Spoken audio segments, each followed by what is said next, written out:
Para de querer ficar lá, né? Ficar lá em cima, ficar lá não sei onde, ser visto, ser querido, ser amado, ser não sei o quê. Porque a gente não vai ser.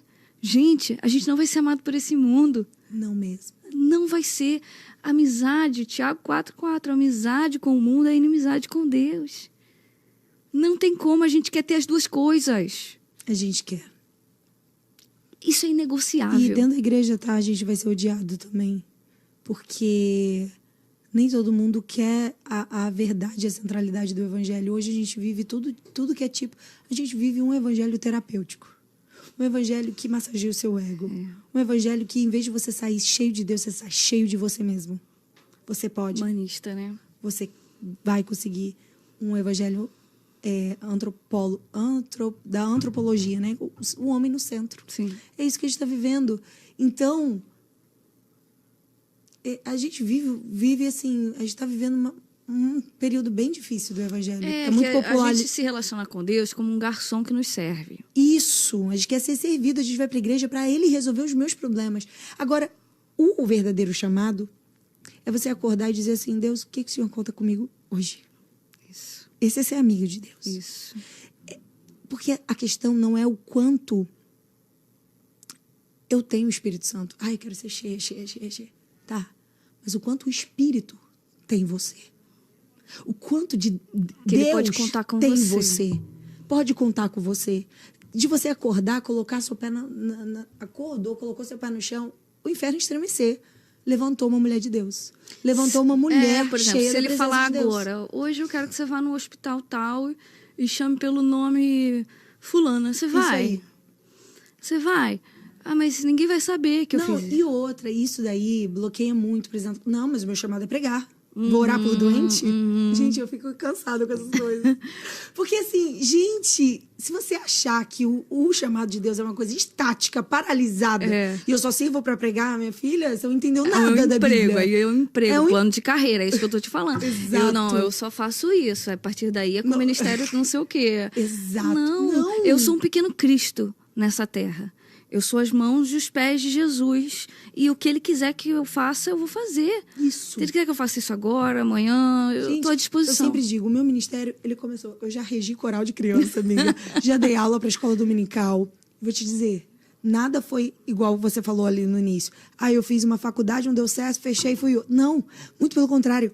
Cuidar das crianças. Reger um coral infantil me ensinou, me preparou. Cuidar de crianças na escola dominical me ensinou, me preparou. Evangelizar na rua como eu evangelizava me ensinou, me preparou. Eu já estava vivendo meu chamado. Pregar na minha faculdade como eu preguei me ensinou, me preparou. Entende? É isso. Esses lugares já estão te preparando e te levando para o teu chamado. Agora, se Deus vai dar uma maior ênfase no futuro no louvor ou numa outra coisa, mas isso não te impede de você ir no hospital orar e Deus curar. Não te impede de você expulsar demônio. Não te impede. Você carrega a presença de Deus. E de acordo com a demanda do lugar, Ele vai te usar. Aí fica... Aí, tipo, eu sou profeta, eu sou profetisa. Aí você tá no hospital, então você não vai orar por cura? Não existe. Sentido, né? Então a gente precisa entender da multiforme graça de Deus. Inclusive na forma que Ele quer me usar. Ele não é estático. Um dia Ele pode fazer alguém que nunca canta, cantar. Ele pode fazer. Porque é Ele quem faz. Então... é de acordo com a O necessidade. importante é que a vontade dele seja cumprida. Isso. A gente tem que... sabe o que a gente... Outra vez eu vi um pastor falando assim, a minha maior oração é ser obediente. Tudo que eu preciso, para mim, é ser obediente. E não é uma obediência tardia, porque obediência tardia é desobediência, né? É aquela assim, se o Senhor falar com você isso agora, você vai fazer? O problema é que a gente pensa nos nossos eventos, nas coisas que a gente realiza para Deus, pensando assim, como que a gente faz para atrair uma multidão para isso? Como que a gente faz para ter um alcance enorme para isso? Quando, na verdade, a pergunta que eu acho que deveria ser feita é como que a gente faz para que Ele venha. Que Ele venha. Eu acho que muda toda a maneira como a gente vai pensar qualquer coisa que a gente faz. O que a gente pode fazer para que Ele venha? Que Ele venha.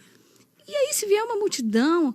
O problema é que a gente quer ser o Spurgeon, a gente quer ser o Jonathan Edwards, a gente quer ser pessoas...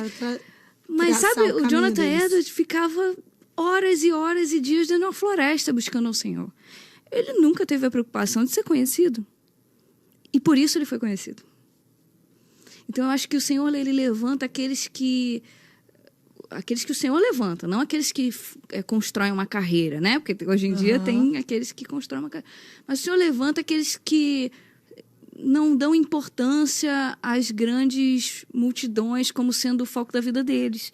Sim. Então, assim, o secreto deles, a vida deles com Deus é tão poderosa que aí ele pode levantar, porque ele não vai fazer disso um ídolo. Sim. Tudo aquilo que pode fazer a gente idolatrar, a gente ir para a idolatria, eu creio que o Senhor sempre vai impedir a gente de chegar. Porque para proteger o nosso coração, Sim. né? O Senhor tem ciúmes de nós, ele não divide a gente com ninguém. Ele não divide a glória dele com ninguém. Então, assim, ele quer a gente para ele. Então, quanto mais a gente vive uma vida para ele, aí sim ele pode levantar a gente para marcar, para deixar um legado. Eu não vejo problema nisso, sabe? Eu não acho errado você deixar um legado. Eu acho errado quando o sonho da sua vida é deixar um legado e não agradar a Deus. Quando o sonho da sua vida é deixar uma marca sua aqui na Terra e não de Cristo. Uau, então, muito assim, forte. eu acho que a gente precisa ter ele a nossa fonte. O que o Senhor quer que eu faça? Porque se o Senhor quiser que a gente tenha um nome como o de Moisés, Moisés era conhecidíssimo, mas principalmente como amigo de Deus. Deus vai levantar os seus amigos. Você falou de trocas de mesa. Sabe o que o Senhor falou comigo? O Senhor falou assim, na caminhada com Cristo, pessoas vão ficar para trás. Não tem jeito. Pessoas vão ficar... A gente precisa deixar algumas pessoas irem. Existem alianças que vão precisar ser rompidas. Vão precisar, porque não vão caber naquela história que o Senhor está escrevendo para nós. E se a gente ficar com determinadas alianças, aquilo vai fazer a gente dificilmente caminhar o caminho tão fluido que Deus já tem para nós. Não tem jeito. Mas o Senhor falou claramente comigo, eu vou te apresentar os meus amigos. Deus está no movimento de me apresentar quem é amigo dele. E a gente precisa ter amizade com quem é amigo de Deus. A gente precisa ter aliança com quem é amigo de Deus. Porque tem coisas que as pessoas não vão entender. Não vão. Tem coisas que as pessoas não vão apoiar. E não tem problema. Importa o que o céu pensa a nosso respeito. Mesmo que a gente tenha que ficar sozinho. Porque o ministério é solitário. Muito. O chamado é solitário. Mas ainda que a gente tenha que estar sozinho, a gente precisa se importar com o que o céu pensa sobre nós. E tirar os olhos dessa terra. Várias coisas eu tive que deixar para trás na minha vida. É sempre doloroso, não é fácil. Mas se o Senhor está comigo, se eu estou tirando um sorriso do rosto de Deus, se Ele está falando, minha filha, a minha presença é realmente suficiente na tua vida? Porque às vezes a gente passa por ciclos que a gente tem que se desfazer daquilo que a gente achava que era de Deus para nós. Existem pessoas que a gente caminha que a gente achava que ia ser por uma vida toda. Que ia fazer parte até da nossa história, do nosso ministério. E o Senhor fala, esses não vão. Esses não vão entrar com você. E às vezes Deus faz esses movimentos para que a gente tenha o nosso coração mais voltado ainda para Ele e tenha nele a nossa satisfação. Sim. E se ninguém for, e se só for você, você vai continuar.